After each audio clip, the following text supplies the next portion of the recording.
Hello and welcome to episode 10 of Talk Richmond. I'm your host, Jim Millard, and this is the final episode in our first podcast series. In this week's episode, I'll be talking to Caroline Hopper and Tracy Pretty about long COVID. According to the World Health Organization, people typically recover from COVID-19 after 2 to 6 weeks. However, we are increasingly hearing about people who are experiencing a prolonged illness and who are not recovering to what their health was like before they contracted coronavirus. Tracy is a Whitton resident who owns a business in Twickenham. She joins us today to talk about her experience of long COVID. And Caroline is head of physiotherapy at Kingston Hospital, whose clinical team have been treating COVID patients since March, and she is here to offer advice. We should highlight that a lot remains unknown about the long-term effects of COVID-19. There's no medical definition or one set of symptoms for long COVID. So whilst Caroline will offer advice on how to deal with some of the symptoms involved, she won't be able to explain why symptoms persist or recur. So having said that, without any further ado, a very warm welcome to you both. Caroline, if you could kick things off, please, by telling us a little bit about your background, the work you've been doing looking after COVID patients at Kingston Hospital. Yes, well, thank you very much for having me. Lovely to have the opportunity to talk about a subject that is so close to my heart, I have to say. So I am the head of physiotherapy at Kingston Hospital. I'm here to lead and support a large clinical team of physio staff to treat any patient that comes into the hospital, but specifically around COVID, to ensure that we are here to give the best clinical care we possibly can. And just worth pointing out that although I'm a physiotherapist by background, physios can't do their job unless they work very, very closely with the whole range. It's the whole team effort. We work closely with the doctors, the nurses, and all the other different allied health professions to ensure that each of those professions bring together a different set of clinical skill to provide the best care for the patient. We've really been working since March to ensure we are giving patients the best acute care we can, and then ensuring that we follow patients up once they've been discharged as appropriate. But obviously we're here to do more than that. We're also here to help treat people's breathing and help people clear their own secretions when they're ventilated, so that means when they're on a breathing machine. I'm so sorry, Caroline, to interrupt. I was bursting to say that we spoke to Mark Sheen in our last podcast, who was talking about his experience of being treated for COVID-19 in Kingston Hospital, and he had the CPAP hood on, which is like a big plastic hood. And so that was literally just A, to let people know who had listened, and B, a little plug for our last episode as well. There you go, carry on. I was just going to say that you get really stuck in when it comes to the rehabilitation of patients. So that's getting people being able to care for themselves again. So helping our patients wash themselves, dress themselves, stand up, walk, but get back to the things that they used to be able to do before they came into hospital. And it's worthwhile pointing out that, of course, Kingston Hospital works across the boundaries. We work very closely with our boroughs in Kingston and Richmond, and the different health organisations in Kingston and Richmond to be able to provide that care. So important. Thank you for explaining that to us. When did it first become apparent some people were suffering from long-term symptoms? I would say probably summer, the middle of the summer. As a group of clinicians, it became apparent that COVID really, it never has just been a respiratory disease. It's much wider than that. It's a multi-system disease that can affect all different parts of the body. And of course, within that, we need to remember that some patients are admitted to hospital with COVID, but many patients out in the community, like yourself, Tracy, have experienced COVID, but haven't necessarily been admitted to hospital. So it's not just an acute view, it's that really wide-ranging view of patients out there suffering at the moment too. It's only really more recently that a formal definition's been agreed. So there's an organisation called NICE, and they've only recently actually formally defined long COVID, which is, it describes the signs and symptoms that develop during or following an infection consistent with COVID, but that actually continue for more than 12 weeks. And when these signs and symptoms are not explained by another diagnosis. It's quite a complicated syndrome, really, for doctors to work out exactly what is a symptom of long COVID and what could be an exacerbation of another longer-term illness. That is very interesting. Thank you so much for explaining that. And I just wanted to bring in Tracy as well. You've mentioned Tracy's experience, so it'd be great to hear from you, Tracy. Tell us a bit about yourself. Yeah, I'd love to. So I'm Tracy. I'm 36. And I am a gift shop owner in central Twickenham. So some people listening to this will probably know who I am and where I work, recognise the voice. And I became ill with COVID back in beginning of March. So pre the first lockdown, I'm previously healthy. I don't smoke, I don't drink excessively, I don't do drugs, and I'm a very active person as well. So, you know, I walked from Whitton to Twickenham and back every day. I have 2 dogs. I eat healthily, but the story goes that anyone can get this, and we still don't know why and how. And unfortunately, my journey's not been a very pleasant one with this horrible virus. It's been quite traumatic. I was poorly in bed for 6 weeks. I couldn't get out of bed and had an onslaught of really nasty symptoms. So what unfolded on my journey was, I think I've hit every symptom in the book with it, from an upset tummy and nausea, temperatures. I had the breathing difficulties and still continue to have them. But the only thing I didn't have was the cough. So strangely enough, and I think it was because I had so much pain across my ribs, I couldn't actually get an intake of breath to cough. I think I would have probably had it if I was well enough to have the energy to cough, which sounds horrific, but that's how nasty the virus is. Like with any illness, you start to get sick, you hit your peak, and then you start to get better. But with this, I've gone on this rocky road of, I don't know whether they're relapses. I don't know whether it's because I overexert myself. I don't know whether it's just a very odd course this virus takes. But I will have a good day and then the next day wake up and think, oh, I'm getting sick again. I can't get out of bed.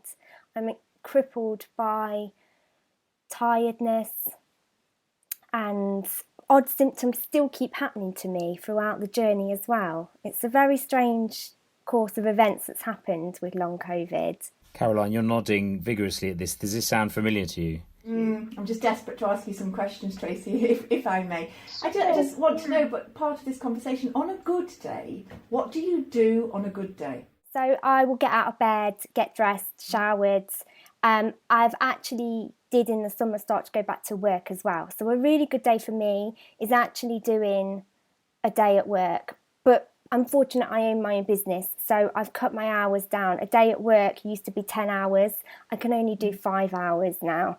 And a good day would also be getting to the park and walking my dogs around, doing one circuit. Whereas previously, you know, I'd walk from Whitton to Twickenham and be fine. So my good days now are nowhere near back to how I was at my best.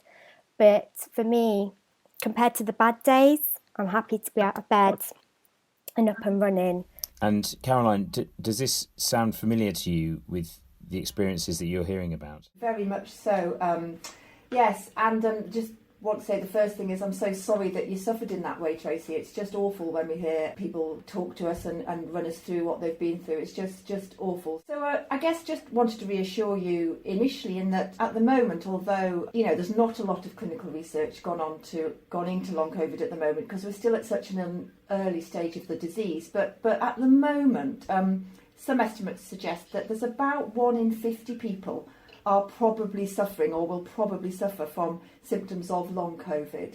And there's about 10% of people would go on and suffer symptoms for something like 4 to 12 weeks, but it's about 1 in 50 that may go on to suffer signs and symptoms of long COVID. And it's really in some ways not unlike something called chronic fatigue syndrome, in that the symptoms are similar. They're not exactly the same, but they are very similar. As I know, there's been quite a lot in the press about this. And I'm interested, Tracy, in knowing what happens on a bad day. So I still have difficulties with my breathing regularly. I wake up in the morning feeling like I've been punched in the ribs. And on a bad day, I will not be able to breathe properly. I will be really sore, physically hurts. I feel like my body's cramped. Headaches are still a problem, and loss of appetite is still a thing. I haven't fully got my taste back. I don't know if that's a common thing. I can taste, but things don't taste like they did before. I can't smell if the milk's gone off. You know, things taste different to me. So on a bad day, I'm in bed, feeling very physically poorly, sore, and not being able to move very well, but also mentally stressed, because you've been through that trauma of having this virus, and then it feels like you're getting the symptoms again, especially with the breathing. You've had that trauma of not being able to breathe, and none of the doctors can 100% assure me that I will get back to normal and I am getting better. And worryingly, there's all sorts going on with me. I'm having to have an MRI scan just to double check that there's nothing going on with my insides. I'm seeing physio who are helping me to learn to breathe again. There's only so many times you can tell yourself you're getting better, and you feel like today's a good day, and then you'll do something, and then tomorrow will be an awful day or a bad day where you're feeling poorly again. And this happens repeatedly for 8 months ago I fell ill now. So you start to lose positivity and you start to lose hope. But hearing those figures and knowing that I'm not the only one, and now knowing that it's a recognised thing, makes you feel less alone. You're absolutely not alone, because the symptoms that you described there are very much what we hear in the land of physiotherapy, and what all my medical colleagues would agree with me. But one of the most important pieces of advice that physio can talk to you about is talking about graded exercise programs and pacing yourself, because one of the big things that a lot of our patients face is doing too much on a good day and therefore almost collapsing on a bad day. So people wake up and feel super on a good day, a lot less pain, and therefore they try to cram in all their activities, their shopping, their work and their trip to the park on a good day. And what that can do, that can exacerbate the bad day, because then you use the bad day to recover. So you almost have peaks and troughs, whereas for life to continue in a less painful way, in a less up and down way, if we can help you smooth out those peaks and troughs so you can keep going, perhaps at a slower pace for a certain period of time, that can sometimes help with not only how you feel, but your sense of achievement as to what you've done that day. But it is incredibly hard. Things like cognitive behavioural therapy can really, really help. I mean, across Richmond and Kingston, you've got some fantastic services that can be accessed around the Improving Access to Psychological Therapy site, and you can actually self-refer into that too. And there's also good websites available. The ME Association, so ME is another term that's used to describe chronic fatigue syndrome, and they have some really good local support groups, so that's another thing you can access. But also want to just mention that across the NHS in London, work has begun to have conversations about setting up very specialist clinics for the assessment and treatment of long COVID patients. It's in its infancy, I'm aware of that, but work is just beginning to help define the types of patients and the types of clinical criteria that you'd need to meet in order to be assessed in those clinics. But it comes right back to, this is not just a respiratory disease. This affects many different systems of your body, like you've described. Yeah. It does. It affected my eyes, my taste, my digestion. My hair's even started to fall out last month. So it's comforting to know that clinics are being set up and it's becoming more of a recognised thing, both physically and mentally. I am having counselling. It was one of the first things they referred me to as well. And unfortunately got diagnosed with, and I want people to know this because it's not just a virus like the flu, it has a massive mental impact on the trauma you go through. They think I could be on the edge of getting PTSD from it because of what the journey entailed.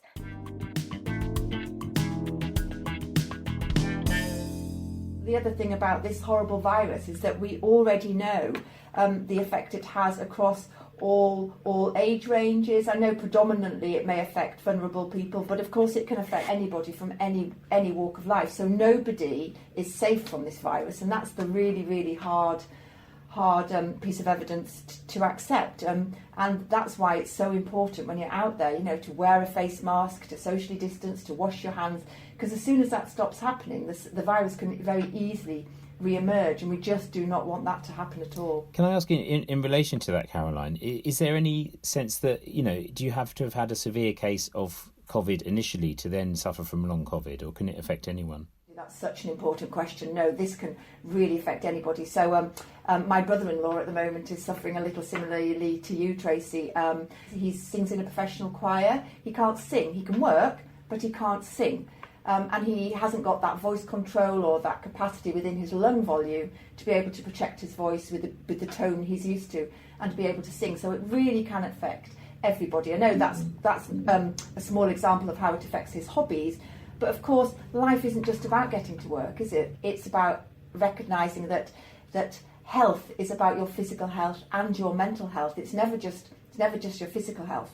And in order to get people back to 100% and feeling fit, they need their mental health to be right up there with their physical health. Thank you both so much. It's really been absolutely wonderful listening to you both talking to each other and almost having a sort of live consultation, which feels like it's been a bit helpful to Tracy, and she said it has been. And I hope that anyone listening who's going through the same thing finds it helpful as well. I wanted to say thank you so much to Tracy for being so honest and describing what you've been through so well and sort of reliving it for us. And thank you so much to Caroline for your amazing knowledge and really caring and helpful suggestions and information. I mean, just to round up quickly, in a nutshell, what should listeners do if they think they're suffering from long COVID? Yes, so there's just a really important message that as a health professional I want to get across, and that is if anybody out there is suffering from symptoms and they're worrying about these symptoms and they think that in normal times, so in pre-COVID times, they would genuinely seek advice about these symptoms, then do